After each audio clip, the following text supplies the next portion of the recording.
Yes, Nah. yes, yes. Yeah. Let's go. Let's go. Man, What we live, baby. What y'all talking about? We what's live. going on, Let me make sure the everybody? camera's right. Let me make sure the camera's tight. What's going on, everybody? Welcome to, I believe it's the second episode of a weekly Sunday show that the four of us have wanted to plan for quite some time together. Now that it's the off season and our schedules are freeing up, hopefully we'll start to be more consistent. Starting with myself, you guys already know me, dime dropper, born and raised in Los Angeles, Clipper fan, but a fan of the game.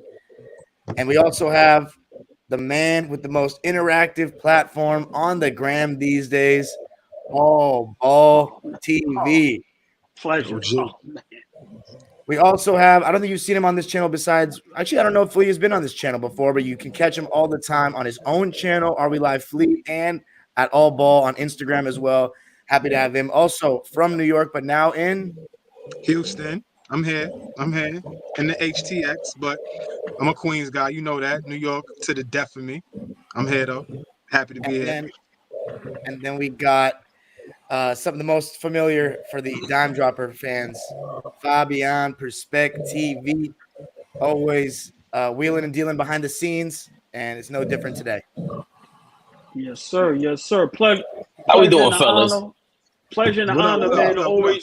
Always be around y'all brothers, man. Always honored and very humble, my brothers. Likewise. So we're going to be talking about various NBA topics, the latest right now, and a lot of it is a free agency buzz that's begun already. Fabian, where do you want to start out?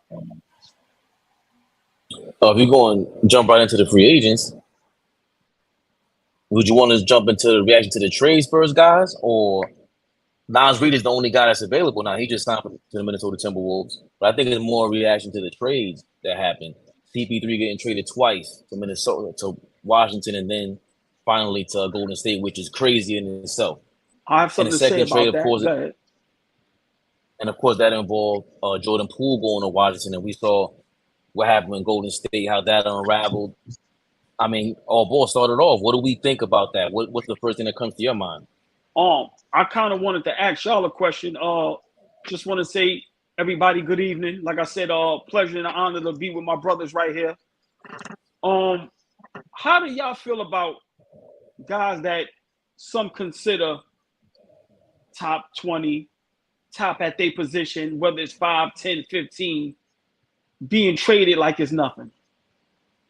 I feel some kind of way about the Chris Pauls, the Russell Westbrooks, the Kyrie Irvings.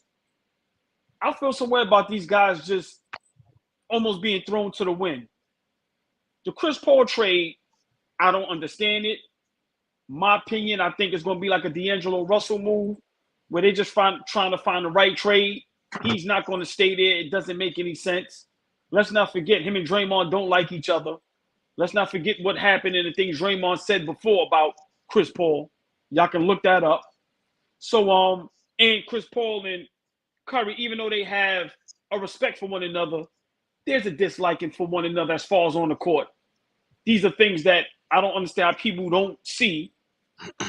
But I don't understand why Chris Paul is being traded so much if he's a point guard, G-O-D.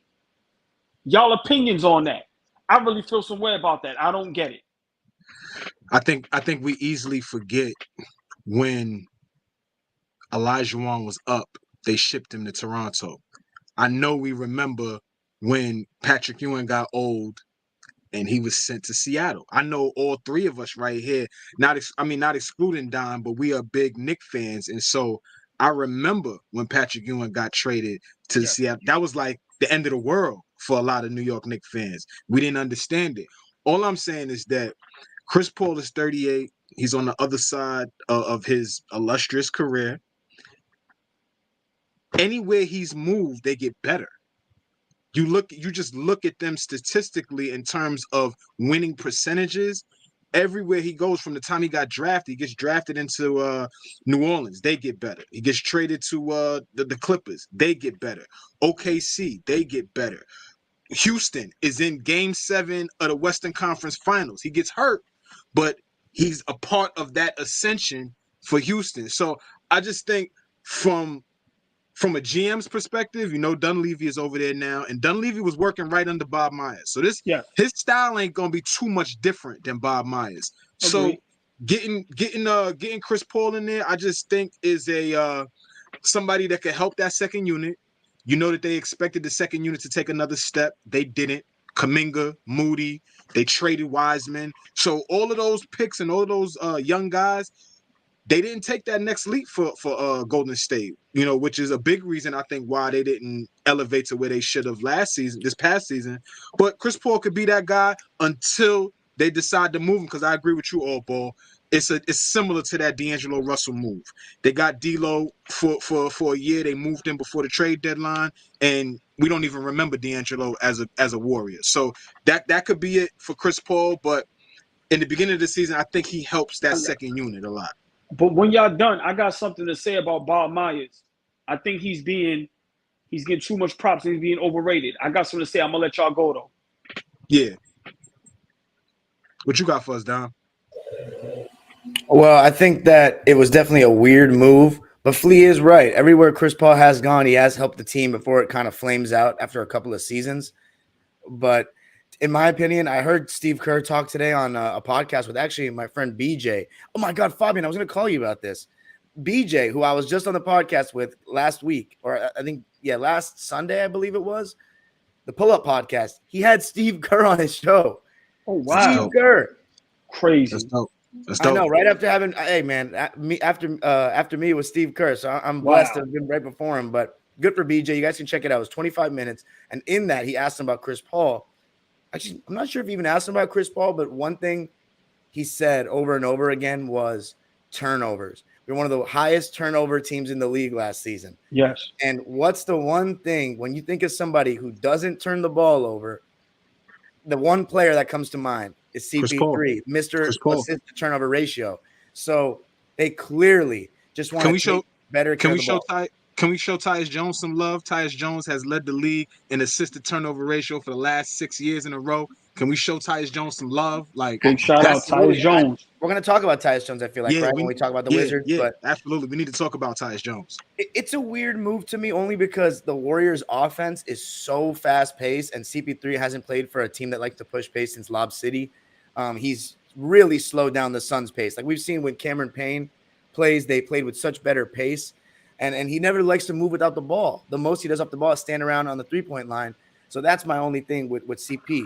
I think when they go to the bench and have him have the ball, it's going to be a lot of pick and roll. But they don't really have a great rim rolling big like yet. Looney's a great rebounding big, but he's not like a vertical threat or a guy that you think of like scoring a bunch of points on pick and roll. So that part's a little interesting to me. Well, it's going to be interesting to see if Kuminga gets involved a lot in that second unit, but it's a little weird. I think it'll make them a little bit better, though, in the playoffs. But to me, with Golden State, it's not moving the needle that much. What really has to happen is Draymond and Klay need to be better. I don't know if they can be anymore. But, Fabian, your thoughts? I think these are all great points, and we kind of avoided the fact that they traded Jordan Poole.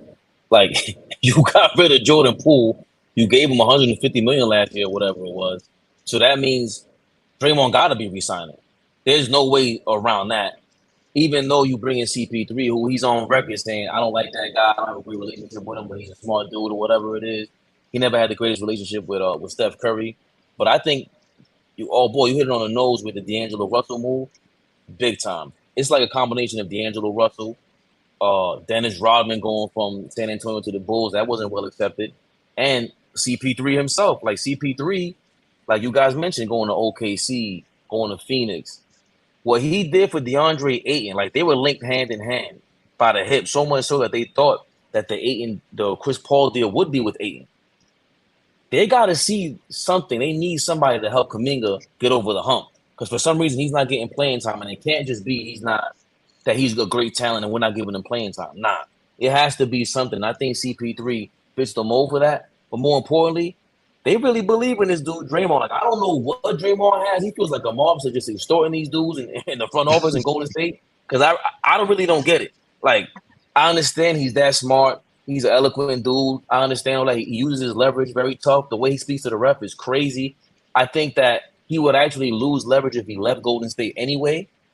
But him staying in Golden State, he is a big dog there. They have an enforcer now with Chris Paul there. It solidifies the fact that what we thought.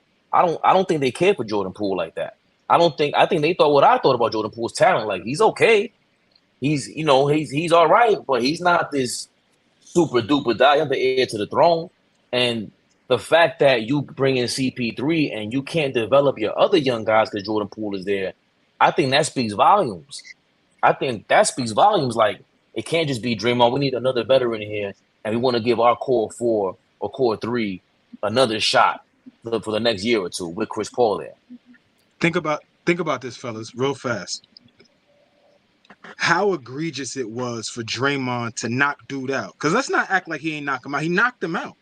Spaghetti legged him and then grabbed and then caught him, right? Like that was a clean knockout. So I'm bringing that up to say this.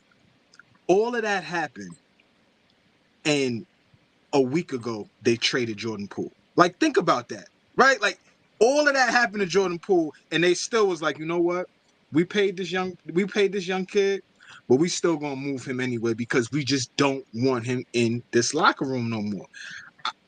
I don't want to get too much on Draymond. I would like to wonder and know what's going on with that locker room with Jordan Poole. Like, is there something with his maturity level? Is there something with how he approaches the game? Like, what is it about him that everybody is out on him now? I'm sure they had to go to Steph like, Steph, what do you think about moving Poole for CP3? I'm sure he had to give some feedback on that. Well, let me just say this real quick. I'm gonna say, all right. Let me address that. They made a mistake trading Jordan Poole. Let me explain why. Him and Wiggins was one of the main reasons they won that championship, even though Steph Curry got the Finals MVP. The way Poole played coming off that bench and the way Andrew Wiggins played put them over the hump. Now, let me go to Bob Myers. Everybody say Bob Myers is his genius. Let's not forget, he has players, Kuminga and all them other young players. Let's just call it what it is. Them dudes ain't as good as everybody's making them out to be. Like, some of these people is like have these guys as if they're the next coming. And that puts too much pressure on these young dudes. And then it leaves people like us to critique them. Mm-hmm. And I don't want to say they can't play, they trash. No, I'm not going to do that. But Bob Myers, this is under his watch. Now, I know they got 4 rings, but let's not forget, Curry and them went and got Kevin Durant. Bob Myers, he didn't come for Bob Myers. They lost a ring being up 3-1. They lost to Kawhi Leonard, and then now you get rid of one of your best players. Why is Bob Myers being revered as one of these great GMs? Oh, he drafted what, Clay and Draymond? He sure did. Or he was the assistant GM for that, but he drafted them. He got them. Yeah. I mean, Andre Iguodala, was it his call to hire Steve Kerr? Because Steve Kerr had never been a coach before. That's what I'm saying. I don't know if these was all his moves. I'm being honest with you. He maintained. Mark Jackson has something to do with Clay and Curry. I'm pretty sure being drafted. He might have. I mean, he maintained the dynasty though. Oh wait, I don't think Mark Jackson was the coach when Curry got drafted, right? No, he was not. Yeah, Mark Jackson was the coach when from his 2011. His second year. Okay. His second year. Are you sure Okay. it wasn't his third year? How many years did Mark Jackson coach the Warriors? It's either 3 years or 4 years. I feel like his first game coaching was Chris Paul's first game as a Clipper. I could be wrong on that though. 3 years. From 2011 to 2014. There you go. So 3 years. So Steph Curry's first 2 years were without him. So I don't know if he had anything to do with. Yeah, go ahead. And the 2011-2012 season, I think, is Bob Myers' first season.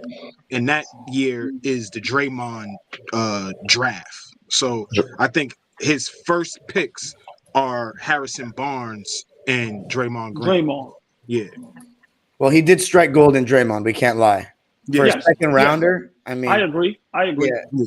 And I think, bringing in Andre Iguodala was a great move.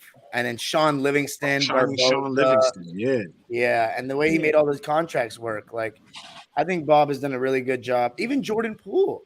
I mean, look what that turned into. They got a ring, but I think, Fabian, you kind of alluded to it, but didn't necessarily exactly say it. But this move showed us they chose Draymond Green over Poole. It's very clear they didn't want to play with each other anymore. The vibes were off all season. Yes. And you could see Poole's confidence was fucked up in the playoffs. Yeah. You can't just he got way worse all of a sudden. That's just not how that works.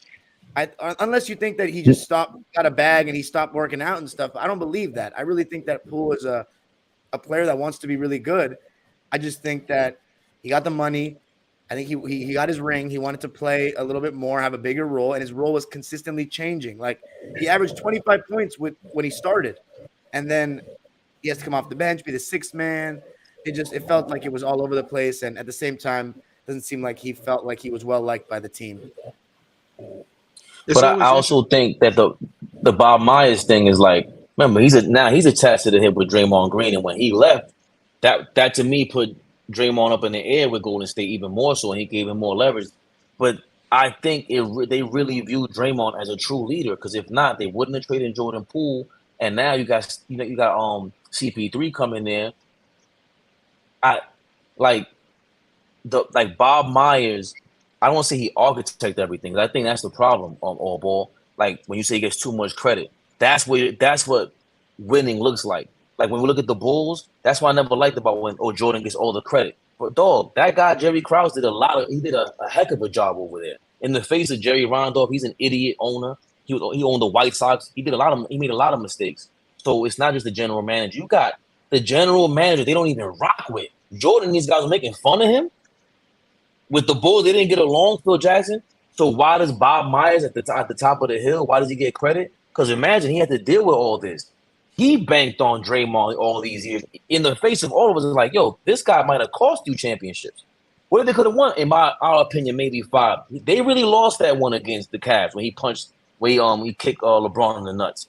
He banked on Draymond. So I think there's something to that. As much as I don't know if let's say I wouldn't want Draymond on the Knicks per se, but with Bob Myers it makes sense because he can really help them out. You can't not give them credit when they won 4 championships and been to 6 finals. Who else has had that run? It's been the Miami Heat, and they had two different stars in 2 different eras. This has been the Steph Curry show with Bob Myers and them. Yeah, and they also traded for Wiggins was a great move. Was a great move. See, here's my thing with OG getting with what all ball said. Now is the time to really find out who Bob Myers really is. Like, we ain't got to worry about if he's overrated. Once he gets another job, then we'll figure out who's who. You know what I'm saying? Because having Steph, having Clay, them ascending into who they are, that just makes you look more and more like a genius, right? Like you just being able to move those chess pieces. So wherever he lands, he's got a clean slate. So now we can get back and sit back and watch how he drafts, how he develop, who he puts in line to develop talent, how he mix and matches guys, how he helps with lineups and shit like that. So I think, I don't know if we should call him overrated yet, OG. I think we should wait till he gets into another spot, and then we'll see what he does. No problem with that. I had no problem with that. None at all. But just real quick before we get off this topic, I think unless Golden State makes a major move, not saying that they need a Kevin Durant, but I honestly think Chris Paul is not enough. I don't think the core that they have is not enough. I'm a big Klay Thompson fan. But I think Draymond Green took 2 steps back as far as being older. I don't think he's impactful how it used to be. Because look at the West now, man. They need another guy. They need another guy. And then, unless they get that other guy, I would be surprised if they're in the top 5 in seedings in the West. What kind of other guy? We're talking about a star? Yes, so I wouldn't mind seeing them. They may need like a Chris Middleton, something like that. So you move Wiggins to the bench? He's opted out. So if you want to, no, Wiggins doesn't have to move. Why does Wiggins have to move to the bench? Who are you going to move to the bench? Because I don't think Klay Thompson's gonna. You don't have to move anybody to the bench. Bring Middleton to the bench. You got Curry at the 1. You got Klay at the 2. You got Wiggins at the 3. You got Who I just said? Draymond. Wiggins. No, Wiggins at the 3. I just said his name from Milwaukee. Draymond and Looney. Draymond and Looney. Right. Draymond Oh, you want to Looney. start? Now, You want to start Middleton? yeah, I'm bringing Looney off the bench. Ooh. Yeah, Draymond playing the 5 the whole season starting? I don't know. bro.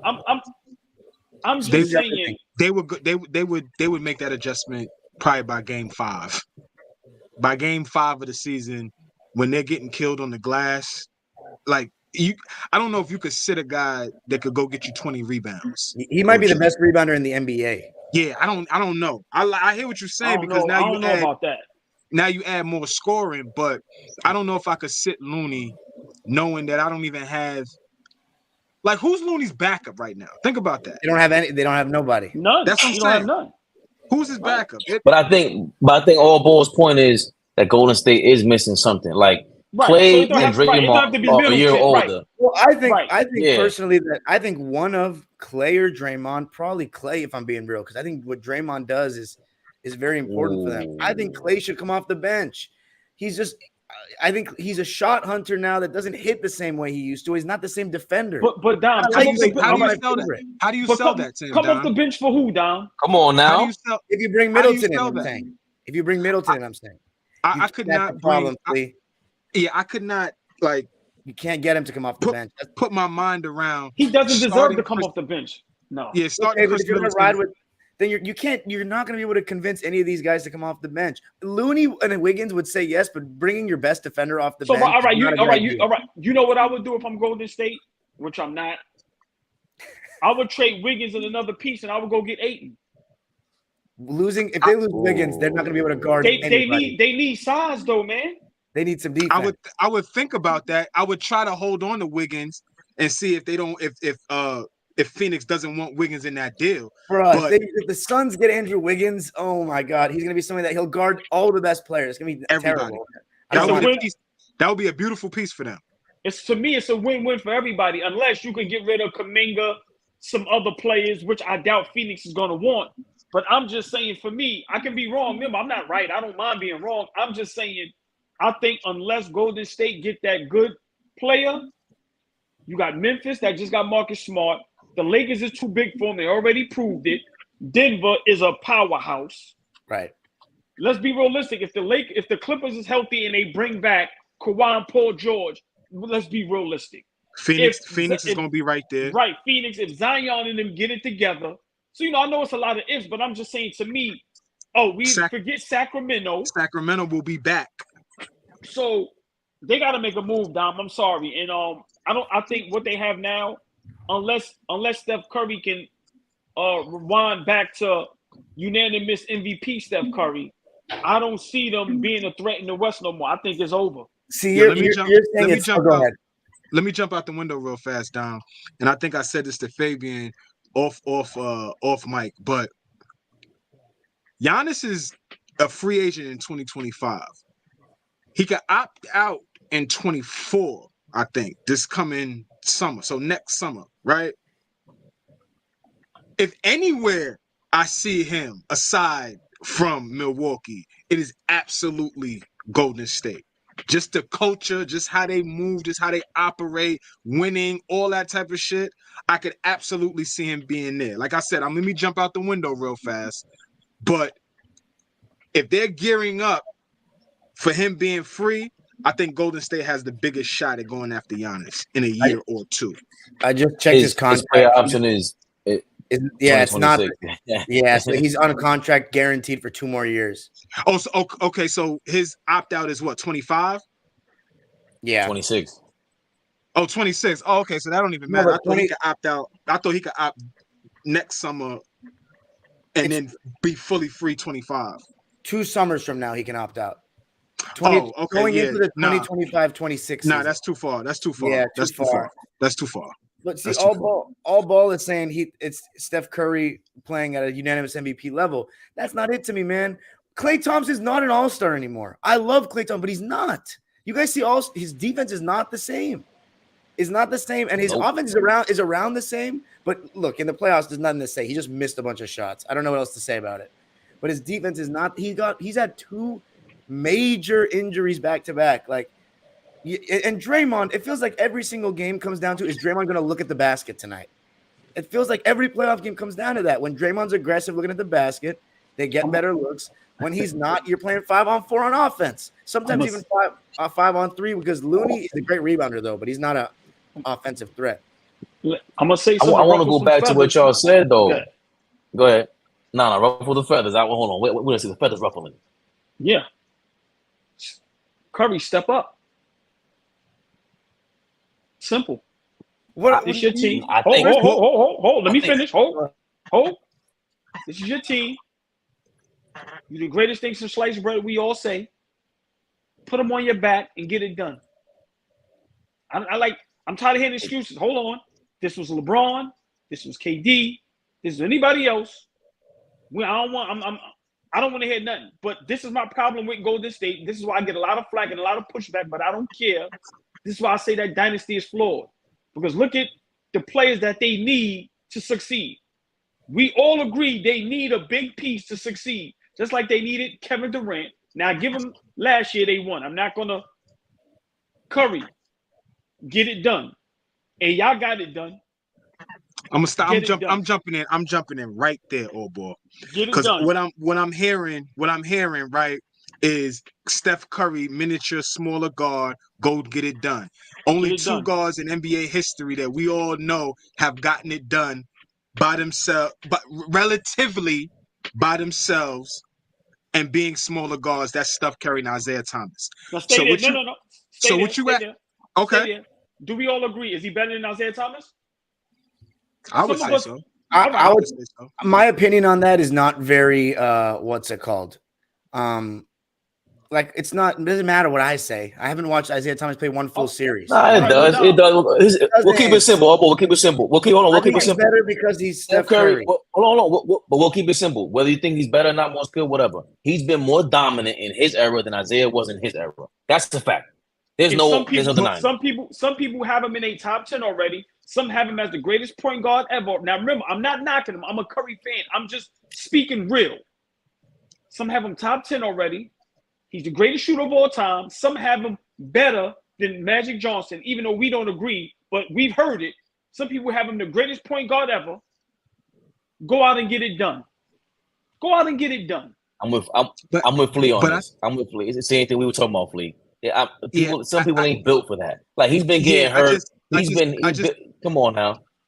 It's just you can't expect him at 6'2", 6'3" to then say, because we asked LeBron to do it, a oversized, powerful, you know what I mean? His size imposes a certain, just aside from his skill, just his size imposes. Kevin Durant, his size imposes, like all of these guys, Shaq, any guys that we could name. There's only two. And AI could have been 3 and he couldn't get it done. He got 1 and it was like, yeah, that's it. They showed him. And hold on. How long did they really have a high level play for? Like, Steph Curry's been been a high level of play for 10 years, bro. He's been getting injured, but he's still relevant. He's not playing 60 games like this. I'd rather what you need to do. He's older. They have to. Klay Thompson does not have 50 games of old Klay Thompson. He has like 2 of them. And you want to save that for the playoffs. Y'all hit it on the nose earlier for me. If you get Middleton or something like that, Steve Kerr always says this. What coach has the cojones to talk to the player and go, sit down? He convinced Andre Iguodala. They can always point to Ray Allen when he was past his prime. Yo, we need you to come off the bench. You got to play a lesser role. Go to Miami, play a lesser role. He was in that category. You were a Ray Allen type. But now you are no longer that guy, Klay. We need you to have way less of a role in his game now. Remember, they're trying to make him they're already trying to make him take less money right now because he's not that guy anymore. So if you get Middleton or anything of that, I think you guys already solved the riddle. Klay Thompson got to come off that damn bench. Wow. It's very different from what they were during the height of their dynasty as it is now. When they was at the top of their dynasty, Andre Iguodala, Sean Livingston, Leandro Barbosa, Andrew Bogut, they had a lot of guys over there that at the time in the NBA were considered veteran guys, right? This team is very different. It's composed of a lot of younger guys. So now the vets are the Klay Thompsons, Steph Currys, Draymond Greens, right? So them older guys, Andre Iguodala, Sean Livingston, all those guys, they took a lot of pressure off of Steph Curry, Klay Thompson, all of them. They allowed them to, get to where they was. Now they where they are. And these older guys are trying to pull along these young guys, and these young guys just ain't good yet. We call it what it is. They're just not good yet. So they got to do some tweaking. And I know the league is a lot younger, but they got to do some tweaking on trying to get some more experience. I wouldn't say older guys because that's hard to find, but some guys that's been through the fire, that's been in the trenches. Shit, if they could have got Marcus Smart, that would have been great. Somebody like him. You know what I'm saying? They need something over there. And take Looney, take Kuminga, take somebody else, go get Ayton. I'm not mad at it. I'm not mad at it at all. Last question on this topic. Someone said, who's better right now? Serious question. Clay or Poole? And then who's better the year after? I'm not even answering nothing like that. I will not disrespect Klay Thompson ever in my life like that. I can answer it. Right now, Jordan Poole is probably better. If they're playing one-on-one in practice right now. He's playing better basketball. Jordan Poole was grossly inefficient last year. Averaging 20 looks good, but he wasn't very efficient. The championship year, he was a lot better. Yo, boy, what you just say? You seen something in the front row at the BET Awards? I'm gonna pull something like that at practice and put 20 down on Jordan Poole against Klay Thompson one-on-one in practice. What you talking about, dog? Let's get you hyped up. He's better than Klay Thompson right now. Are you kidding me? Are you kidding me? But you spoke about the better. I'm not even listening. I understand. I don't even hear that. You got to hold down the old man, the gray hair. You got to hold the gray hair. We got to hold us down. But it's been a half hour with Golden State. Enough of them. All them veterans. You mentioned DeAndre Ayton. Can he stay in Phoenix with that Bradley Beal deal and do something? Beat Denver more than 2 games in the upcoming playoffs of this season. Where do you see this Bradley Beal thing going? Championship or bust. I don't care what nobody say. I don't care how nobody feel. When you got 3 players of this magnitude, I don't care who else is on the court with them. Us 4 should be able to play with them. Listen, if we have some guys have Kevin Durant top 10 all time, top 15. We know right now some people have him top 5. So let's speak real. He's top 5 in the league. Booker is the greatest shooting guard in the league right now, and Bradley Beal is arguably probably top 5 shooting guard, all on one team. They have Ayton, who was the number 1 pick. I don't care how nobody feel about him. He's a number 1 pick, and he's solid. He's not no bum. He's not trash. This team is championship. Right, of course, I agree with that. But he also has to have the opportunity to get better. Give him the ball, run some plays for him. But let's be realistic. Y'all can go championship or bust. I'm not backing down from that. And if they don't win, or it goes to at least the finals and you lose in 6-7 competitive games, I have smoke for all 3 of them, especially Kevin Durant. I'm sorry. Championship or bust. Fair enough. You want my take on the Beal thing? Yes, please. I think it's an upgrade over Chris Paul, but I still feel like it's kind of redundant to me.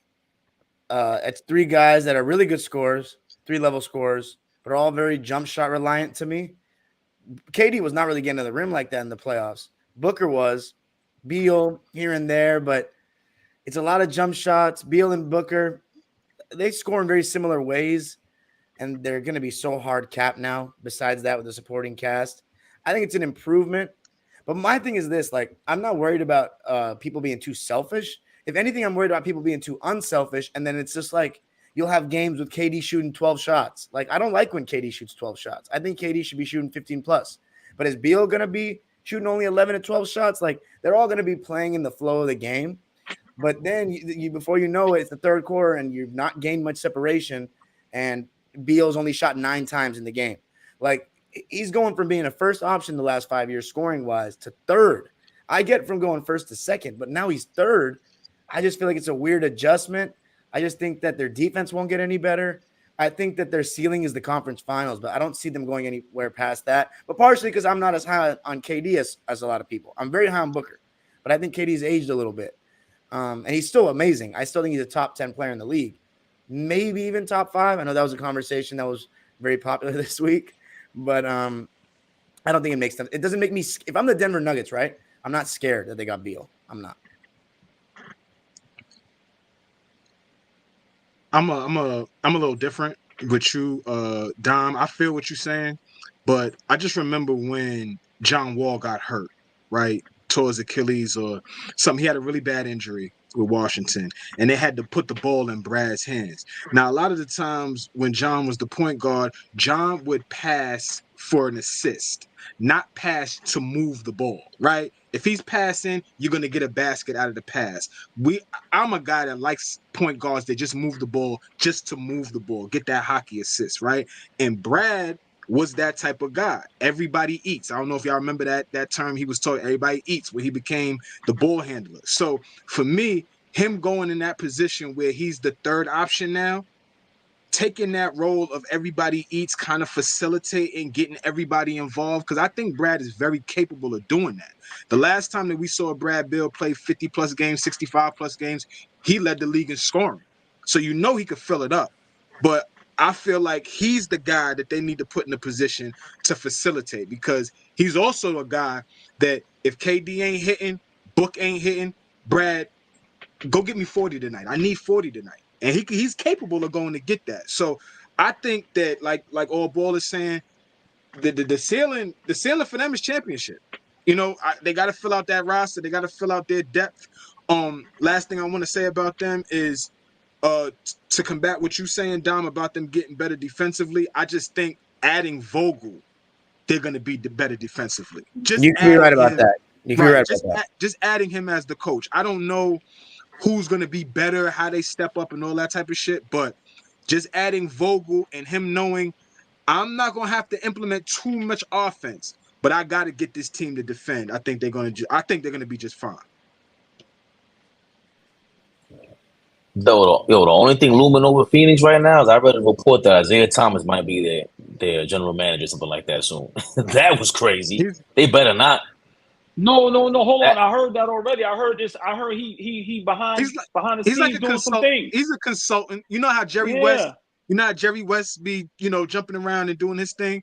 That's how they got Zeke in there. And watch your job, James Jones. Watch your job. Well, but I think he's done a great job in terms of creating a super team. And I agree with All Ball, what you guys said, championship or bust, but fully healthy. And Dom knows I'm not a Booker guy, but he proved a lot to me this past playoffs. I didn't see that coming out of him, pause. But for him to be the number one guy like that, he only didn't perform because he was exhausted, in my opinion. But if he's going to be your number one, they were missing the third wheel because DeAndre Ayton is soft, mentally weak, everything. But now you got Beal in there to Flea's point. He can be your third wheel, sometimes your two, sometimes your number one. And on top of that, off the ball, Beal moves pretty well. You got another guy who can move off the ball pretty well with Phoenix. You know me, I don't love super teams or nothing like that. And Flea hates when I say this. I never liked the Miami Heat offense, no matter how high they were rated when they had LeBron and all these superstars over there in Miami. They didn't fit together to me well. They fit together to me in Phoenix. This fit when you can move off the ball like this and Booker moves the way that he does and he gets the ball off. The fact that he's been playing with Chris Paul this long. Remember, Chris Paul gave them nothing these playoffs. If he would have given them something, they were a legit threat to Denver. They beat them twice. We forget that. They beat them twice. So they got something going on over there. And they eventually pulled through against, the Kawhi-less Clippers and everything. But I love that fit if they're healthy. Like, in terms of super teams for next year, I think they got it. And that Frank Vogel thing was major. I forgot about that, please. This is my only pushback. Actually, go ahead. No, go ahead, Doc, because I want to ask the panel a question once you get your point across. I'm just thinking to myself, this would be the first of this kind of thing working to me. Like, we've never seen, because it's only been the last 6 or 7 years where we have two players of the same exact position playing with each other, because it's positionless basketball now, right? So it's just a matter of, wings, bigs, and guards. But we've never seen three players that are score first. These guys are all decent passers. Booker is much improved. KD's improved. Beal is not bad by any means. I wonder who you guys would think is the best passer. I think Booker might be, but out of the three, but none of them are too strong in that department, right? Like they don't have a true playmaker passer. I've never seen a team with 3 score first wings as their best players win a championship ever. I don't think that's ever happened before. And I already have my doubts about the Jaylen Brown, Jason Tatum duo, and then my duo over here, because it can be very just your turn, my turn, because they won't play like, yeah, Fabian is right. They can move off the ball a little bit and all that, but it's not like a big and a guard. You know, like they can run pick and rolls together and stuff like Jokic and Murray, Shaq and Kobe. But yeah, what do you guys think of that? It's just, I'm not saying they can't win the championship, but we've never seen this work. I think that, and I want to ask y'all. KD spends 3 years in Golden State, right? They make it to the finals, really, 3 years in a row. He gets hurt that third run.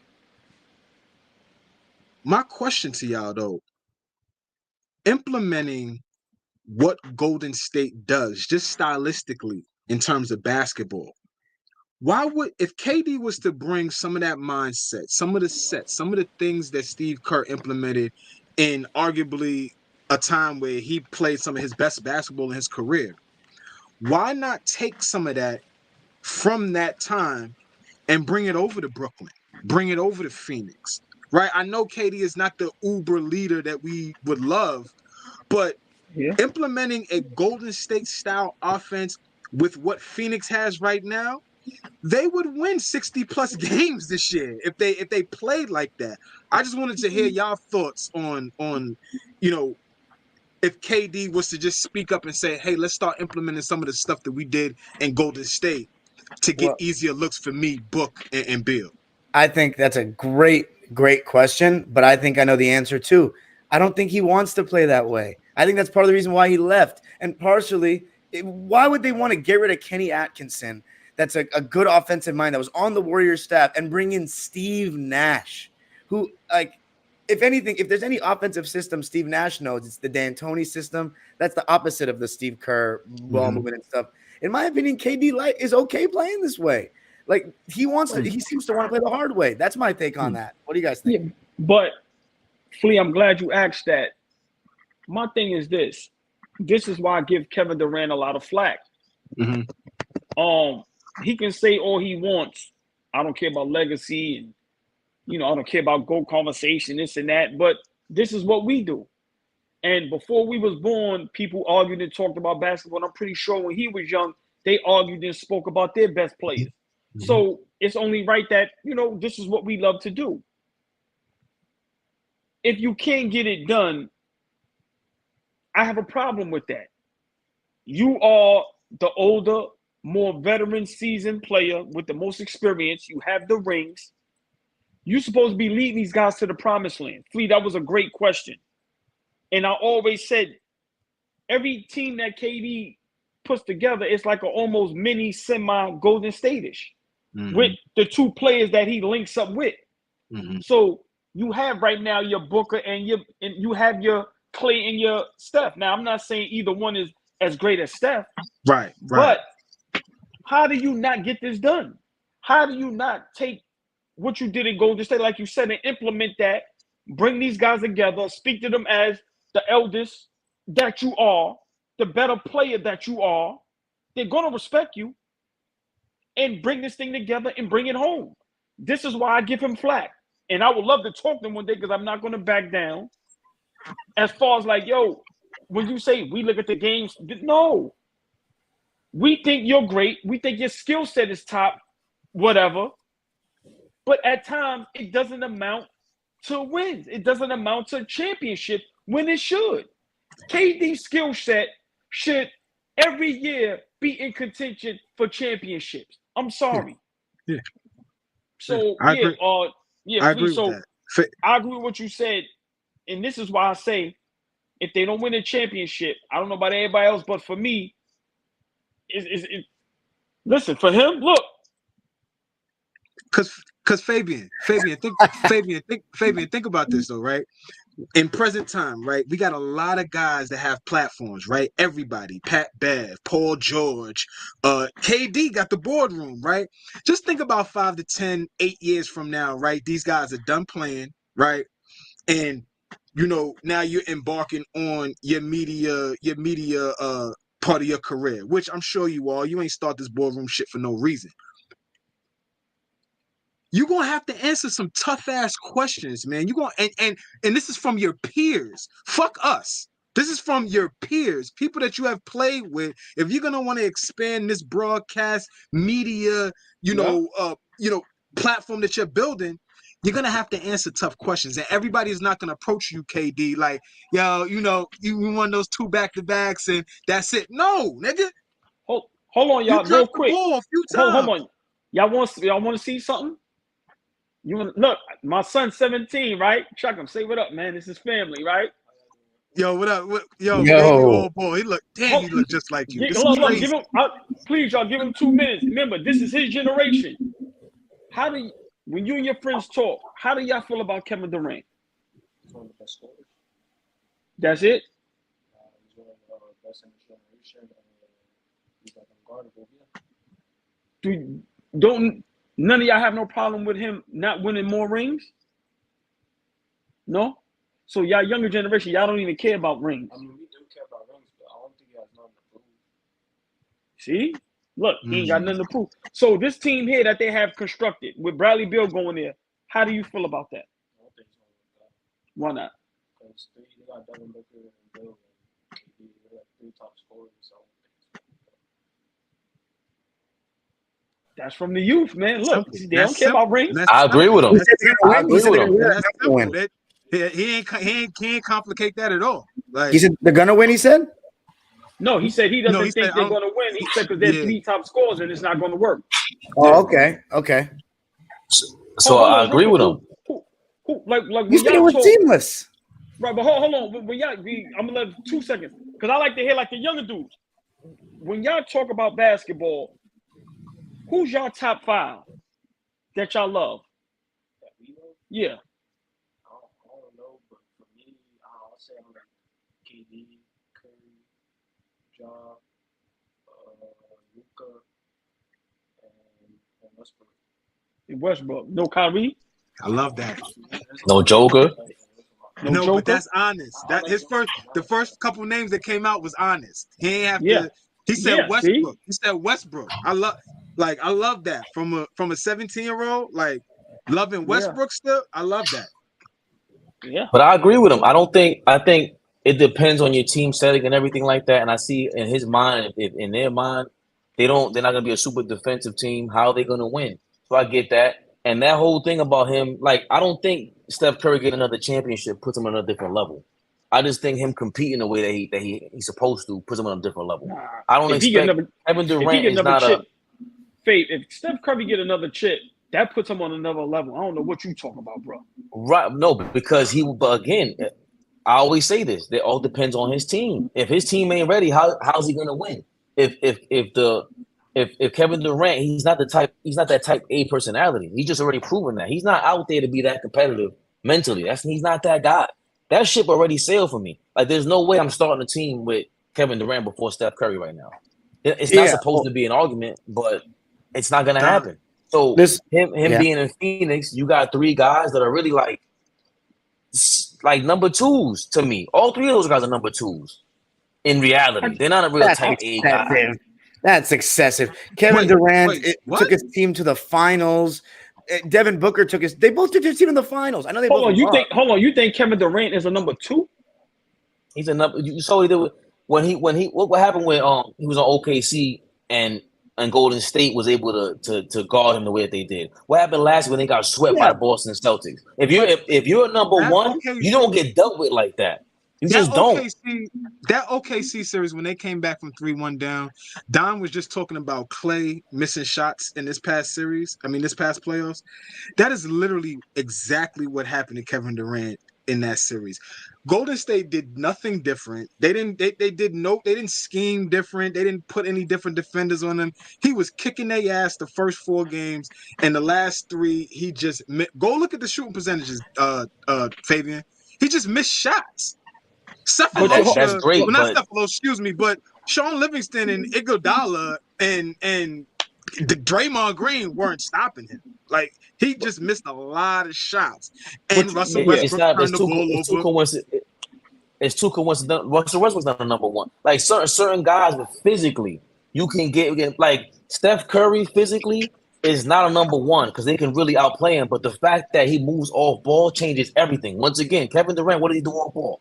That changes everything. That's the difference between Kyrie and Steph Curry and James Harden. All these guys, they move off ball. That's the difference between Michael Jordan at the beginning of his career and the second half of his career. He moved the whole ball. It changed everything as a scorer. I think KD moves off ball, but I think that it's not. It's very dependent on what system he's into. He's not one of those guys that's just going to always move spontaneously, which I agree with you on that, Fabian. But I don't think he's a number two. Dom, can I ask you a question? Yeah. Do you think KD, or everybody can answer? I want Dom to answer first, though. Do you think KD should have had more finals appearances instead of what he has now after his time in Golden State? Oh, after his time in Golden State? Yes, because after Golden State, okay. Let's take a look at it. I think he's only been to one conference finals. Yeah, let's take a look at it. The first year, he was injured. That first year, Brooklyn didn't play. Second year, he was out a lot of the regular season, but in the playoffs, he was playing. Like, I think the Milwaukee series was the most I've ever seen KD like combat physicality ever. Like, I was like shocked at how well he was playing. Not really shocked, but I was just like, yo, like this guy post Achilles. Like he's still. It was a heavyweight. It was a heavyweight fight, Dom, because Giannis was going at them, and it was a heavyweight fight. Yeah, but I also think even though Giannis was a beast, and Giannis admitted it himself, but I think Kevin Durant looked like the best basketball player in that series. Mm-hmm. Because if he just has Kyrie Irving, not even James Harden, if he just has Kyrie Irving for the whole series, I think they probably would have won. Yeah. I mean, they were 2-1 with them. I know it's a what if, Fabian. I know it's a what if, but it was looking that way. They were beating them very handedly. They was up 50. Yeah. 50 in one game. I will give the Bucks credit, though. They won the third game fair and square.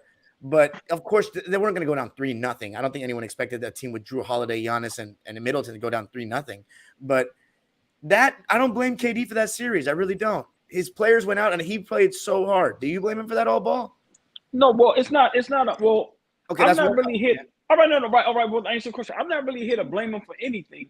I'm just saying, for me, with his skill set and where some of us rank him and talk about him, he should have more finals appearances.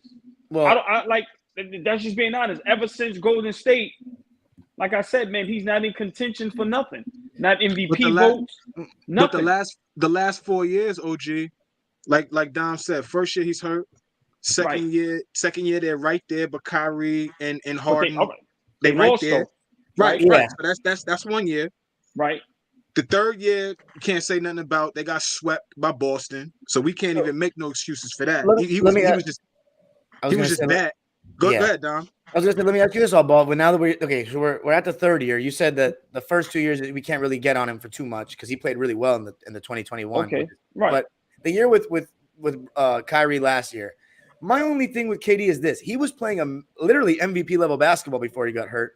My thing is the only thing you could have said is he should have.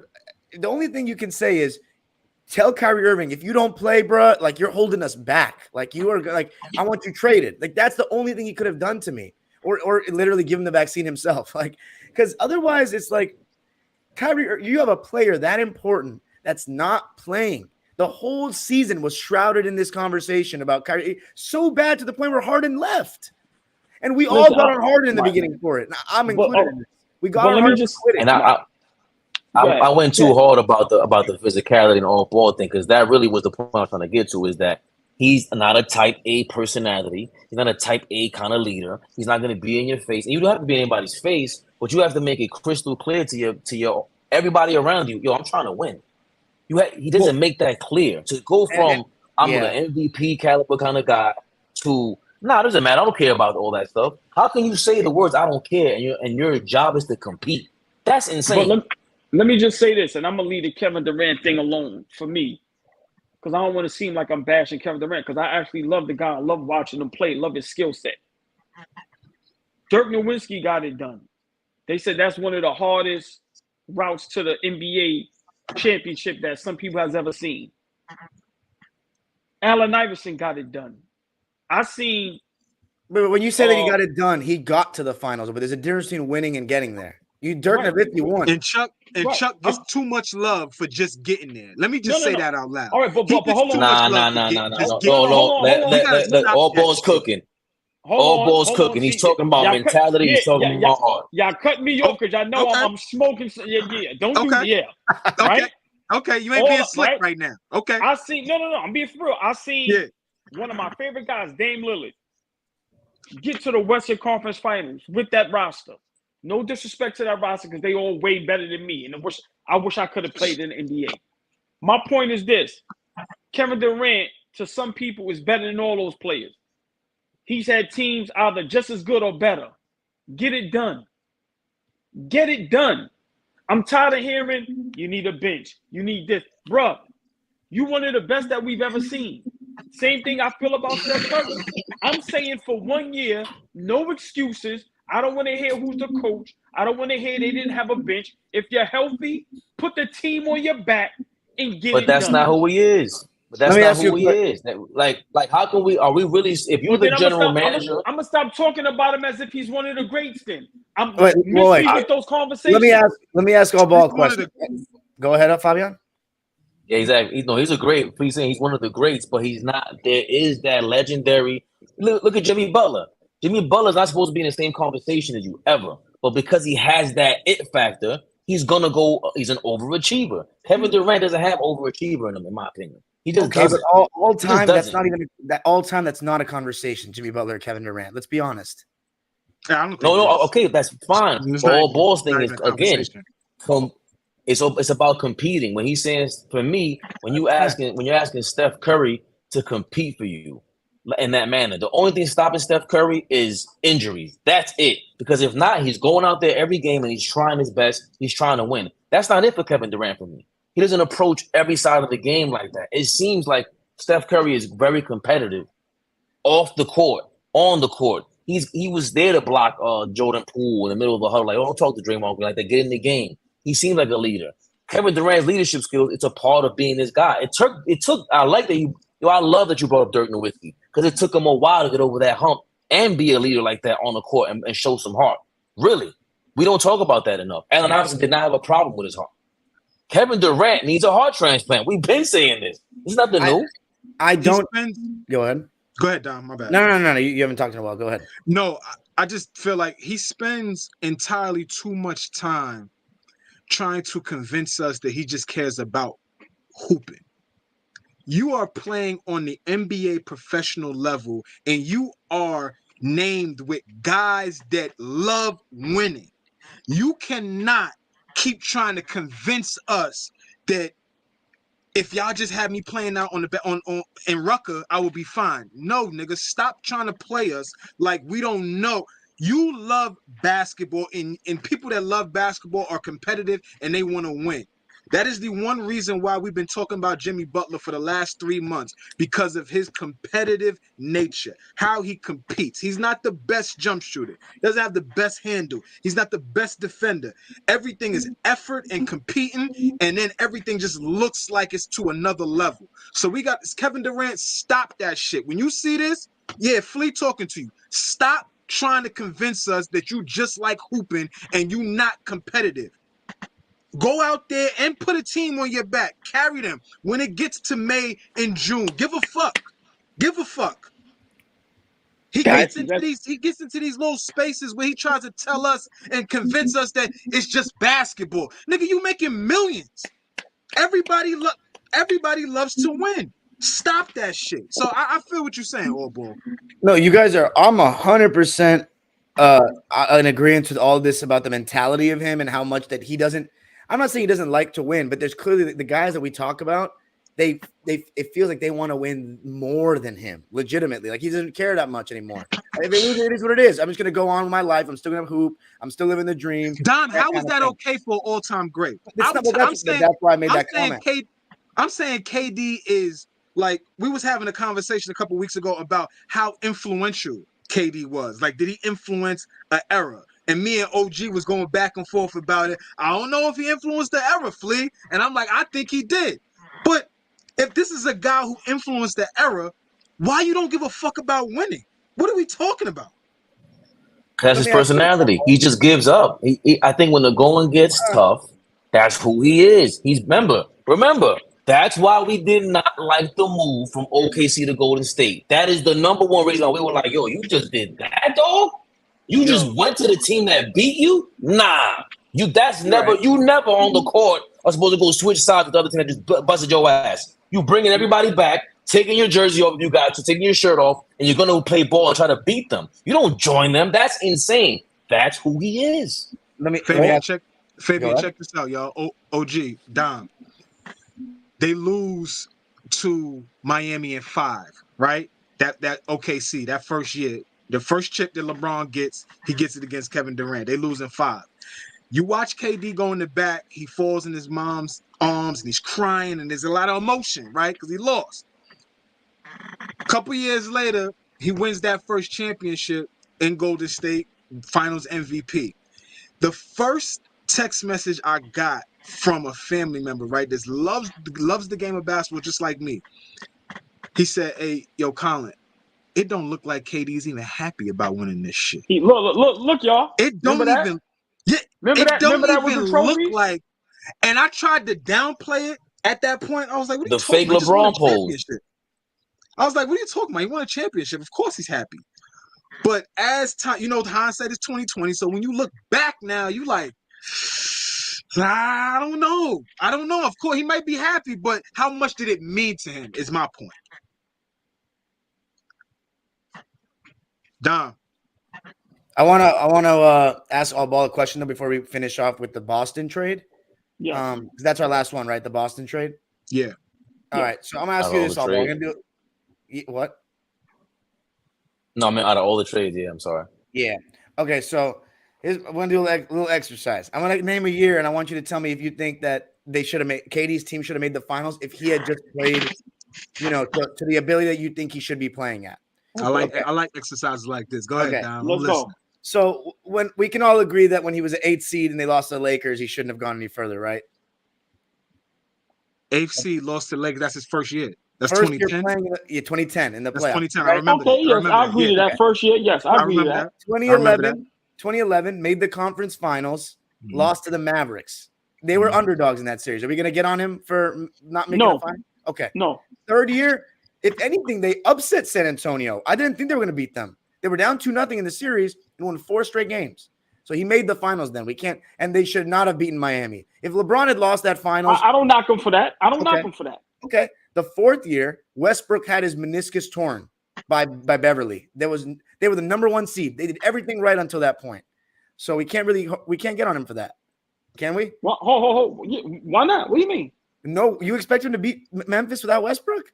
Why not? Yeah, he's Kevin Durant. Yeah, no, hold on. Yeah. See, y'all think about that Memphis team. Think about that Memphis team. I don't care. Listen, y'all ask me. Hold on. You can't ask me a question. I'm giving you my answer. Now I have no. Hold on.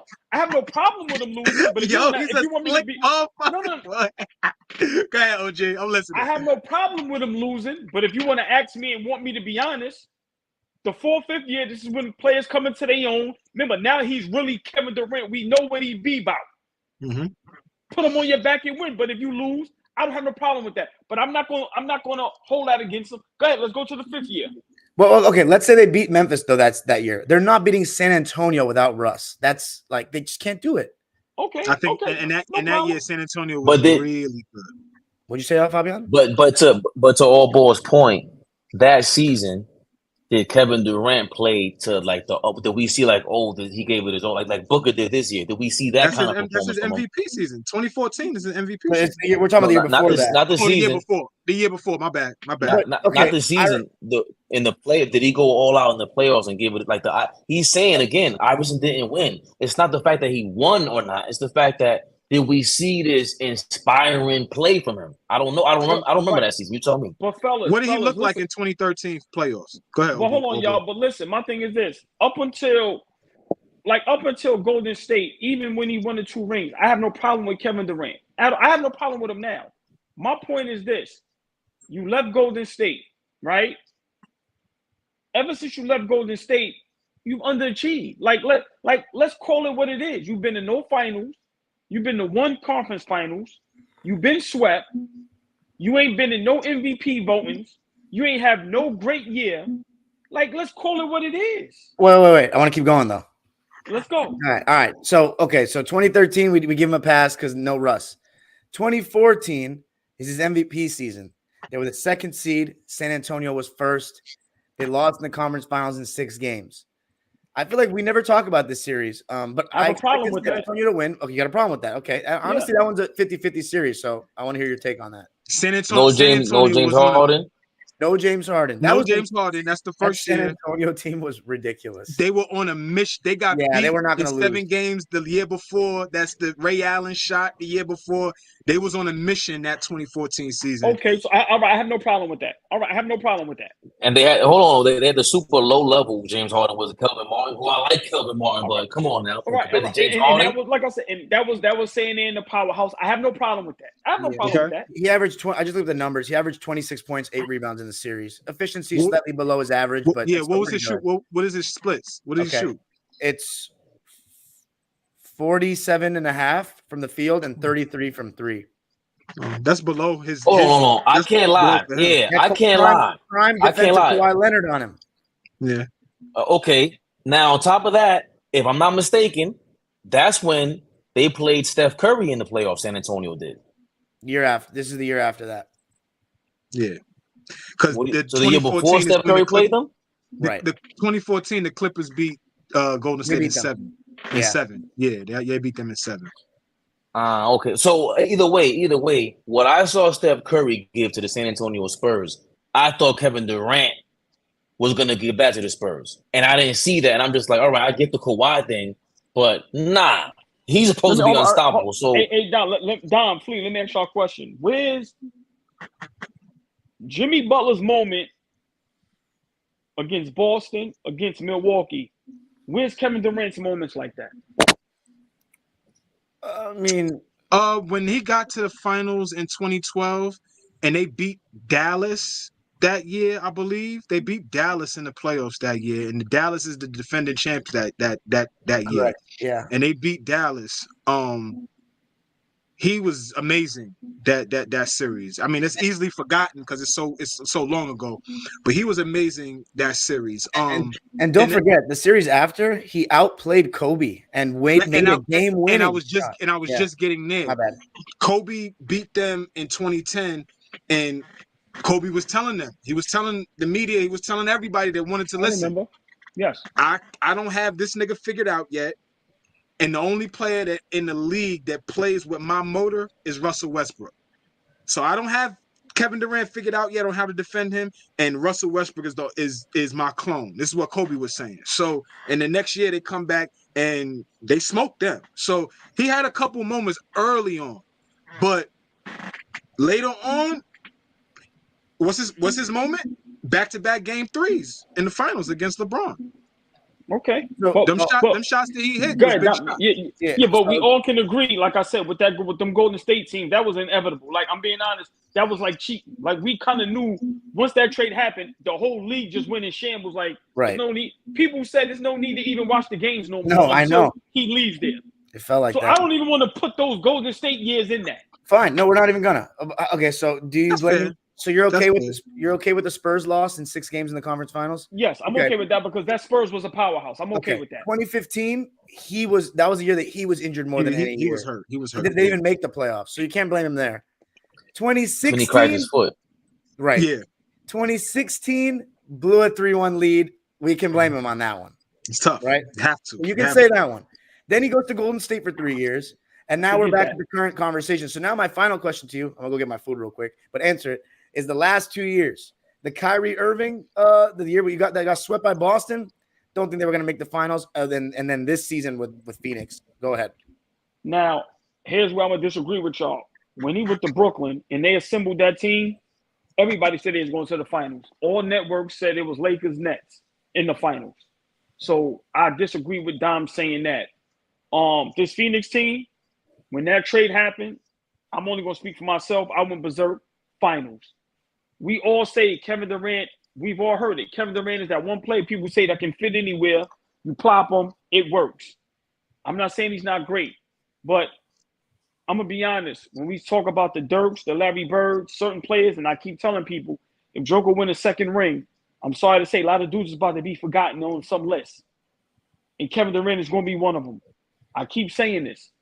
As great as he is, his skill set should amount to either more finals appearances, more MVPs, or more championships. One of those three, should have happened within these last 4-5 years. And it hasn't happened. Let me ask I have a problem with that. Yes. All ball. Fabian, let me ask y'all a quick question. Do you feel like Larry Bird is a better player than Kevin Durant? This is flat out. You Yes. feel like Larry Bird is a better player than Kevin Durant. Yes. I've always said that. Oh, Fabian, you agree? Peak for peak, yeah, better passer. Yeah. Okay. And Dime, how are you feeling? You feel like Larry Bird is a better player than Kevin Durant? Yeah, I think. Well, I'm very high on Larry Bird. I think he's a monster. Okay. So, my question, right? Bird's never had to. But do we feel like Bird could put a team on his back and carry them to the promised land without a Parrish, without a McHale, without a Dennis Johnson? Is Bird capable of doing that? Would you have the same expectations for him to do that than you do But hold Kevin on, Durant? see. All right, but this is where we have to be fair, y'all. We're not saying Kevin Durant do it literally by yourself. He has pieces. So you can't say Bird can't have nobody. Like this man's had Harden, he's had Kyrie. Right now he has Booker, Ayton, and CP3. Now he has Bill. So I don't want to say, I don't like when people say this. Well, no. He's had pieces. So do I think Larry Bird would have got it done without maybe one piece? Yes. Or even if you don't get it done, I'm saying I don't mind you getting to the promised land and losing. I don't mind you getting to the conference finals and it's a competitive 7 games and it goes down to the wire. I have no knock on you for that. But if you're not getting to either one, I have a problem with that, Flea. His skill set, his talent should amount to more MVPs, more finals appearances, or more finals. One of those three should have happened in the last 4 or 5 years, and they haven't happened. And it's said that it hasn't even come close. I have a big problem with that. I really do. I haven't looked back at any one of those Boston games. I'm not mad at you, OG, for real. I haven't looked back at any one of them Boston games, and I'm not just talking about like what everybody echoes afterwards when they talk about Bird, refer to Bird, they were scared to death of him or whatever it is. There's just Bird is competitive, and the way he was beefing with Kevin McHale. Like he moved to the 3 for Kevin McHale. He's really a power forward, Larry Bird, and he moved to the 3. He's willing to do what it takes to win, and he has a no-nonsense approach. He said famously, "If I want to win, I take Kobe. If I want to have fun, I'll play with LeBron." Pause. But Kevin Durant, he doesn't have that in him. Like to allow Draymond to talk to you like that, I'm sorry. That's a part of being. He should have never let Draymond talk to him like that. Just like I feel like Shannon Sharp should never let Skip Bayless talk to him like that. Now, like you are the opposite of what I'm used to you being. What do you want done in that moment? Are you kidding me? What do you want done in that moment? Never. Don't you ever like talking like yo, put him on the yo, coach. Yo, what do you coach, want bench Shannon him. Sharp to do? Yo, coach, bench him. What are you talking about? Skip, do you know who I am? On live TV. Listen, what did you want Shannon Sharp to do? It doesn't matter who you are. I am that dude. Don't you ever in your life speak to me like that again. Are you forgetting the only reason why you're here, the only reason why we are here at this point at the pinnacle, whatever, is primarily because of moi. That's what Shannon Sharp is supposed to say. That is what Kevin Durant is supposed to tell Draymond Green. You called me, motherfucker, from the parking lot. What are you talking about? Don't you ever like disrespect me again? I'm asking you. You still not answering my question. I'm Kevin Durant. Larry Bird would have told Kevin. Can you imagine what Draymond? Please. Can you imagine what Larry Bird would have told Draymond Green? Are you kidding me right now? He's not playing these games. He's not talking to Larry Bird like that, as a matter of fact. He wouldn't dare. Larry Bird scrapping with you. That's not happening. Dog, all I'm telling you is we smell something on Kevin Durant. That's all I'm saying. We know it. That's fine. That's what we know. Larry, we don't smell that on Larry Bird. That's all I'm saying. That's all I'm saying. Should we transition to the Celtics? Yeah, that's perfect. That's perfect segue. Love Let's it. do it. Perfect. That's perfect. Boston. Oh man, they had a deal in place. Malcolm Brogdon was going to come to my Clippers. Fell through. Clippers are scared of Malcolm Brogdon's injury history or the recent forearm injury. And it would have been, just Brogdon leaving. Then Porzingis was going to go to Boston, and Washington was going to get Marcus Morris, Amir Coffey, and the 30th pick that we had. Now it ended up being Marcus Smart, the longest tenured Celtic, to Memphis. Tyus Jones to Washington, Porzingis to Boston. So I don't know. Let's go to all ball first. Your initial thoughts on the trade from all the sides. I think this trade between Boston and Memphis was a blessing in disguise for both teams. Let me explain why. I've been said, as much as I like Marcus Smart, he was the heartbeat of that team. He Debo'd his way into that point guard position. I don't know how he did that. So I think him leaving is good for the team offensively. Now, defensively, toughness, everything else, I don't know how it's going to work out. But I think offensively, he kind of held them back because he's not an official point guard. But him going to Memphis is perfect. That culture, that mindset, the way they are, the way they play, I think his skill set is perfect for over there. Grit, grime, tough, edgy, talk shit, back us against the world. Now, what Boston got back with Porzingis, I love it.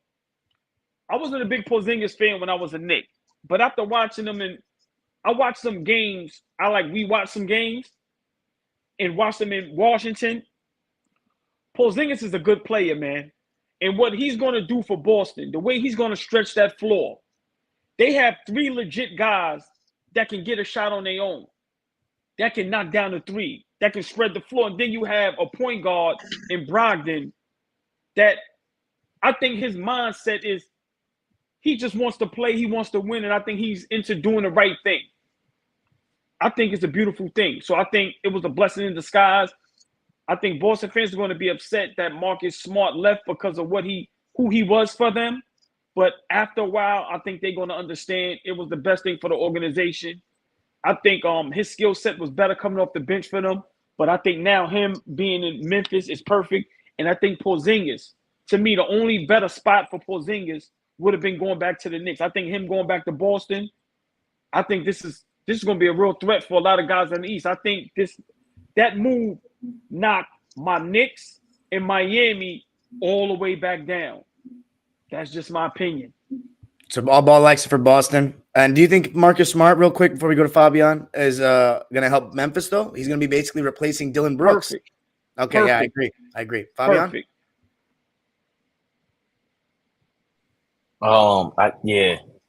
The only thing, I think all ball hit everything on the nose. Smart replaces Dylan Brooks. That's a major upgrade, but you lose the Tyus Jones thing, and you kind of like deal with Marcus Smart's knucklehead moves. You're gonna have two knuckleheads on offense though. Like John Moran makes a lot of mistakes on offense. I think he's always trying to dunk on somebody. But Porzingis in Boston, it's potentially scary, but I'm always gonna say that it's all on Tatum. Like if Tatum is playing his lackadaisical game, they're not going anywhere. And you just added somebody else that's Brown isn't getting. He can't even dribble with his left hand and go left field. Like that's crazy. But that's a huge thing. That's a huge thing. But that's what I'm saying. Tatum is the one with the utmost potential and skill on that team. And Porzingis, he's got. You know what he got better as he's been on the Knicks, and I loved him on the Knicks. He was the unicorn for real. But once he got hurt, he was done. His passing from the post, high post, low post, top of the 3-point key, he replaces Robert Williams. And I think Horford, and he's more of a threat. You can't just lean off of him and sag as you taught me. Pause, dime dropper. You can't just sag off Porzingis. He's chucking on. Hold on. Stay right there. I'm gonna let you finish. What Porzingis did, I'm so sorry because I don't want to forget this. It's very important when you get certain guys on your team. Now it puts everybody in their proper place. Now Al Horford can play the 4. Now Robin Williams, there's no pressure on him. Porzingis puts everybody in their proper place. Now you have a legit 2 guard at Brown and a legit 3 at Tatum. So to me, that's what makes them dangerous. I'm sorry, God, I just didn't want to forget that. No, I think that is well said, and it looks great on paper. But again, all their heart relies on Tatum. That's really what it boils down to. I would think Porzingis is an upgrade for them because I didn't really see the Marcus Smart. Whatever he did on defense this year and last year, I never thought it was all that, to be honest with you. He did his thing, but it wasn't crazy. But he would turn the ball over so much and make all these knucklehead plays that it was like, all right, what are we doing here? Porzingis is now a legit shot blocker, rim protector. They have more of that. They really have. Remember, Robert Williams got injured, so now you got Porzingis and Robert Williams. That's kind of tough defensively. So again, I see here, Dallas Austin said Porzingis is not going to be the difference. Man, listen, you What? rather him shoot that rock than Marcus Smart. Hold on, That's Flea. crazy. Hold on, Flea, before you go. Brogdon at the 1, Jalen at the 2, Tatum at the 3, Porzingis at the 4, Williams at the 5. They still got Grant Williams coming off the bench, Horford, Derek White. Bro, that's the best team in the league, bro. I think Derek White's going to start. Derek White, Tatum, Brown, Right. one of Porzingis and one of Horford or Williams with Porzingis. Either way, I'm sorry to cut you off. I'll just get excited, but either way is fine with me. It doesn't matter. But that 5 right there, think about how many teams in the league, nobody's in their proper position. Like even with Phoenix, who's the point guard if you play both of them? Even though I still think it should work. I'm just saying Boston got a legit where everybody's in their proper position. Listen, that's scary to me. That's scary to me. I'm sorry. I think it makes Boston the favorite, preseason favorite to come out of the East. But I agree with Fabian. It's not what puts them over the top to win a championship. To me, that just comes from Tatum and Brown. They just got to be better. They got to improve. It's trials and tribulations. They're losing. They play the game the hard way. It's very your turn, my turn, isolation all the time. Tatum and Brown, if they just continue to get better, I think that will be what gets the Celtics over the hump because, I mean, Jaylen Brown had a nightmare series in the conference finals, and Tatum wasn't good enough. He had good games, but he still was not quite good enough. But, yeah, that's my take on that. I think there's so much to unpack with this move for both teams, right? So if we start with Boston, right? Boston, like you said, gets another guy that stretches the floor and a rim protector. I think the biggest thing for them is they get Al Horford the fuck off the floor. Get him off the floor. He plays entirely too much. And he had to because they didn't have anybody else. So he had to play a lot. But that puts them in the position now. You could pull Al off the floor a little more and get a guy that can take volume shots now. Like Al is going to hit open shots from the corners, from 3, hit big shots down the stretch. You get another guy with Porzingis who can actually go get you 20 to 25 a night if you need it from him. Capable rebounder, capable guy that's going to defend the rim. But I think the biggest winner out of the deal, and it makes Boston championship a bust for me. I agree with all ball. I think that top to bottom, their roster is like almost unflawed. Like, where are the flaws? Like, you know, maybe you're missing a little bit of shooting, but other than that, if you look top to bottom on paper, they should be the favorites coming out the East right now. We don't see the other moves yet, but right now they should be the favorites. Memphis, I think, is the biggest winner out of this whole thing. We've been watching Ja Morant struggle with trying to figure out how to be an adult. I think you finally get an adult in the locker room with Marcus Smart. He's an older player, a guy that could kind of corral that locker room and tell them kids, stop acting like fucking kids. Let's grow up. And y'all got a good thing right here. Memphis got the last 2 defensive player of the year on their roster in their starting lineup right now. In their starting lineup, Triple J and Marcus Smart, back-to-back defensive player of the year. Good point. So now, and Marcus Smart is a great stopgap for that 25 games you're gonna miss Ja Morant. So, and that allows those guys to get some chemistry with Marcus Smart. So I think that they the biggest winner in this whole shit right now. You get Steven Adams back, you get Brandon Clark back, you get you get Marcus Smart, you get Ja Morant back. Watch out for Memphis. I'm just saying, if they get their head on their shoulders right and they actually play, they're going to be very, very good with that addition. And another move that I thought, that's a part of that deal, Tyus Jones and Jordan Poole is your backcourt going forward with Washington. They tanking. They trying to figure out what they're gonna do going forward. But they got a point guard who doesn't turn it over, and they Yeah, got a two solid. guard, that could fill it up when he gets the minutes. We know Jordan Poole could average 25 if you give him 30 minutes a night, right? So I think for the first time in a 3-team deal, all 3 teams made out good. Like all 3 Good point. teams, Yep. I think, made out pretty well. The Memphis Grizzlies, the only thing I'd say about them is they got to get someone that can replace Tyus Jones at that backup point guard spot. They don't have anyone there right now. Yeah. I think backup point Yeah. guard is a pretty valuable position in the NBA these days. Shit, hold on. If your guy's smart, that's where he need to reroute to. Chris Paul. Okay, but then who starts the 2? Kennard? Bane. You talking about, And who you talking about starts? over in Memphis? And who starts at the 3? No. I'm saying he could be a backup point guard in I Memphis. know, but I'm saying then who's the starting lineup? Because they lost Brooks. I thought Smart was going to fill in to start with Ja, but Hold on. So it wouldn't be Ja at the 1. It's not Smart at the 2. Who's at the 3? They Marcus got Smart at the 3. Bane at the 2. They got Oh. faith in They got faith in Zaire Williams. yeah, but that's my the point. Wait, That's the other kid. But in you my just said it, though. Oh, you're saying okay. So you're saying start Zaire Williams and bring Smart off the bench. No, I'm saying Smart, Bane, Zaire Williams, Jaren Jackson Jr., Steven Adams. That's what I'm saying. What about when Ja comes back? What about when Ja comes back? Do you put Zaire When Ja Williams comes on the back, bench? I feel like you should take Marcus Smart off the bench. That's me. Okay, and then do you start Zaire Williams? I would think so. If you're not going to Okay. re-sign Dylan Brooks, you got to have a bunch of faith They in already Zaire said that Williams. Brooks ain't coming back. He's done. Right. So if you're not, which we could say what we want about the antics and all the bullshit, but he's the type of player that Memphis needs, in my opinion. Like he's the They type gotta of be player able they to need. Listen, So, they got a good. Listen, sometimes you have good problems. They got a good problem. thank you, OG. Thank you. They got a good problem. I have no problem. They got a good problem. Call it what you want.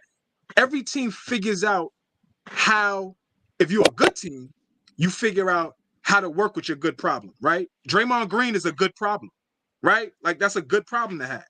Marcus Smart was a good problem for Boston to have. Flops all over the place, but plays his heart out for 48 minutes, right? So I don't know.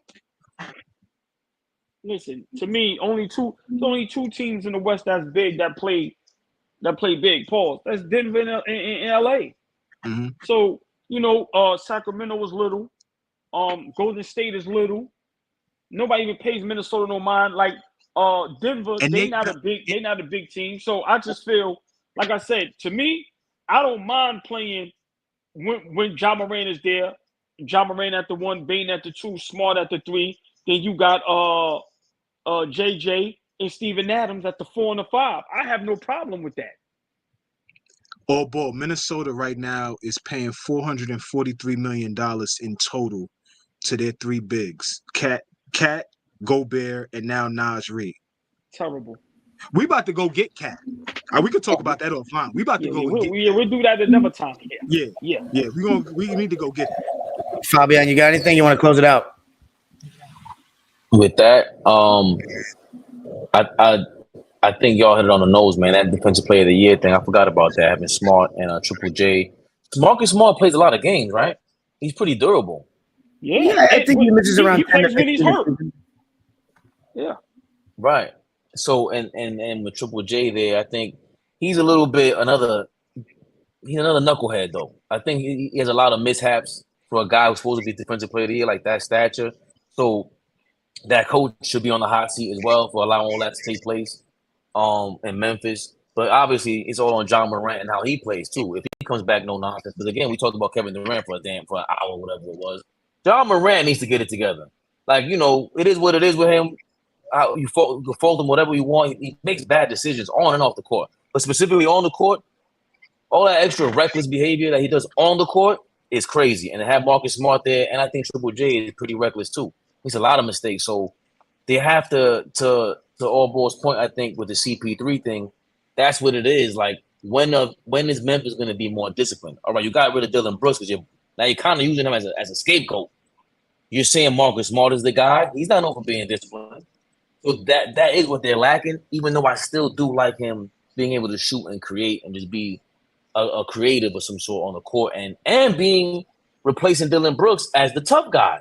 Like Marcus Smart ain't scared of nobody. I've never seen him scared of nobody on that court. So I like him being the pit bull out there. Well, this was a great time, guys. I think we covered everything, all the latest news. Hopefully, we continue to be consistent with this. Oh, yes. Do we have a real quick reaction to the draft, or it was nothing like nothing to even talk about, right? I mean, to me, I could be 30 seconds. It was boring. I wish all the guys all the luck in the world. I wish all them guys play up to their potential. I really don't see no game changer. I really don't see nobody that's gonna make a difference. Like I said, a lot of good players. I didn't see like a great play. Like I said, Wembanyama, I gotta see more. But to me, the draft was boring. No trades. Like I said, I don't see nobody that's a life changer. I'm sorry. Maybe somebody will surprise me, but I really don't have much to say. Before you go, Flea, I'll ask you this, Flea. If you're the Hornets, do you take Brandon Miller over Scoop? I thought that was I got a funny feeling about Brandon Miller. Like there's something about that kid that's rubbing me the wrong way. I don't know him personally, but to be involved with what you was involved with in Alabama, right? There's some cover up going on. There's something. I just want to see what type of maturity he has as a professional on this level. And that's just my concern. That's a personal thing with me. I just want to see how that plays out. But if I was Mike, I would have chose Scoop over Brandon Miller. If that's just me. I would have chose. I'm sorry? Talent-wise, you got Scoop over Brandon Miller. Yeah, I just think pairing Scoop with LaMelo is thinking outside of the box as opposed to pairing LaMelo with Brandon Miller. You know, the knock on Scoop is that he can't shoot, but the kid is in the gym with Steph Curry, right? Like he can't shoot it yet, but he's clearly with the guy who's going to get him the way he needs to be on the next level. So, I just thought that this was the first time in the history of me watching the draft that I was trying to figure out when is it going to be over. I never saw the first round go for 3 hours. The shit went for 3. What was it? Something different? Am I wrong? Like I've never seen the draft be that long. 3 hours for the first round. That was crazy to me. But a lot of guys to be determined. You know, we got to see. Yeah, I mean, my thoughts are so much pressure on Wembanyama. I mean, I'm so excited. I'm so excited though to watch the first game and the Spurs, and it's gonna be so much pressure on the poor guy, but it's gonna be fun. There's gonna be so many people talking about it after. The Spurs are relevant again, and that's honestly fun for those people. And then I do agree with Flea. I think that if it was 1985 or even 2005, go with the fit. But nowadays, you just seem to go with best available player because we saw with like Halliburton and Fox. Yeah, it didn't work out between those two, but they ended up getting Sabonis and they broke a drought. So worst case, even if your two guys that you draft are not the best fit for each other, you can still trade one of them, the one that you want, and get really good value, better than you would have gotten by having the lesser player. But so, yeah, I agree with Flea on that.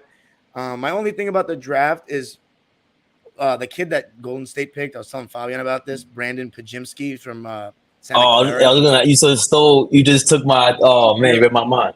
He's really good, man. I saw him play live this year against Pepperdine, and like he's so comfortable in the pick and roll, like floater, 3-ball, contested, made all the right reads, 6'5", so he's a really solid rebounder for his size.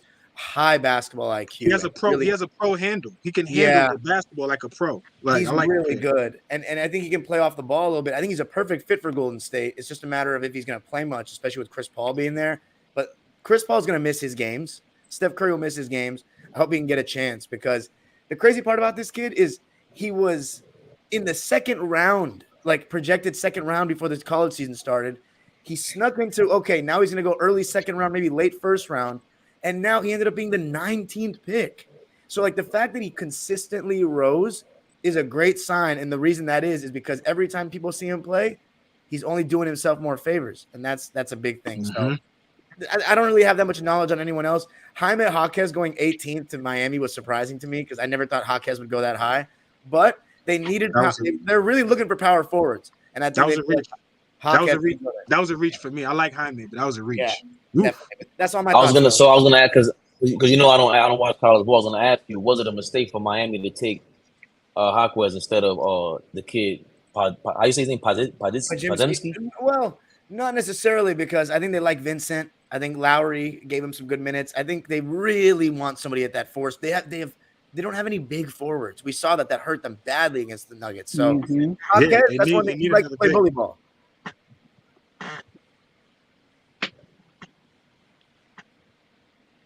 Is that it? Is that it? Sportsman? That's all I got. That's all I got. Yes, sir. Yes, sir, man. Listen, man, I'll see y'all next Sunday, man. Like Plug I said, yourselves, bro. Plug yourselves before we leave. Oh, well, you know, All Ball TV, man. Always a pleasure. My guy Flea, Fabian, Dom. But hey, man, just my whole thing is follow everybody: Twitter, YouTube, Instagram, Facebook. Hey, man, y'all see the names down there. We all good brothers, man. All different opinions, all different perspectives, but all love. And I just love being up here with y'all brothers, man. But All Ball TV, Flea, Dom, perspective. I say just follow everybody, man. I plug everybody. It's all love. Yep. That's what's up. Yo, support don't cost a thing. Doesn't cost $1, y'all. Doesn't cost $1. Support what we doing, because we really passionate about this hoops thing. Go ahead and follow me, @RWeLive_Flea on all platforms. We'll be back at it next Sunday, y'all. Yes. Yep. Go ahead, Fabian. Four Sportsman, baby. Four Sportsman. Favorite perspective here. All Ball, Flea, Dom. What some of my favorite people to just talk ball with, kick it with. And listen, Flea just said it don't cost you would think, but it will cost you if you don't support, because you're gonna get FOMO, whatever they call it. You're gonna feel like you're missing out on this, baby. We talk about All Ball at All Ball TV on Instagram. Make sure you follow me at Dime Dropper Pod on all platforms, and of course subscribe to the YouTube channel and hit the notification bell so you know every single time we go live or post a video, so you got the latest. Let us know what you thought. I really want to hear you guys' feedback in the comments of what you thought of this kind of episode. Is a new thing we're doing, so kind of like a weekly show. I don't really do anything like that, so this is the first time we're doing it, or second time we're doing it. First time the video is going to stay up on my channel. I think I had like another video that day, so I couldn't leave it up. So this one's going to stay up on my channel. Please comment and let me know what you think. And make sure to tune in everybody on Instagram and stuff, especially All Ball's Instagram.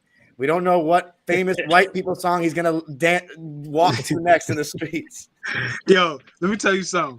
When I look forward to waking up in the morning and seeing, look, he like, dude, he's saying that like a ghost, man. He's saying that like a good morning to this ghost. Yo, I look forward to that every morning, OG. You have no idea, man. Appreciate you. I got y'all. Should we put up a poll? Polls of what songs we want to see All Ball walk to in the morning? That's crazy. Yo, I think we need to start doing that, man, because those things are classic, man. No, listen, I got y'all. Listen, I got y'all tomorrow morning. I got a good one for y'all. Yo, this motherfucker be saying good morning to people. You see him? The ghost. He saying good morning. There's no one there. Hey, Don, it be people there sometimes. Don. Sometimes, no, just like the people that remember when All Ball went to Utah to mess with Danny Ainge. Man. He said, listen, man, I said to him, go ahead. I said to All Ball, go ahead, dog. I said to All Ball, I said, what's next? Living on a Prayer? And he goes, that's my guy, Bon Jovi. That's right. Listen, man, a pleasure. See y'all next Sunday. Tune in, man. Let's do it. I appreciate y'all. I'll see y'all this week sometime. At some point. You already know.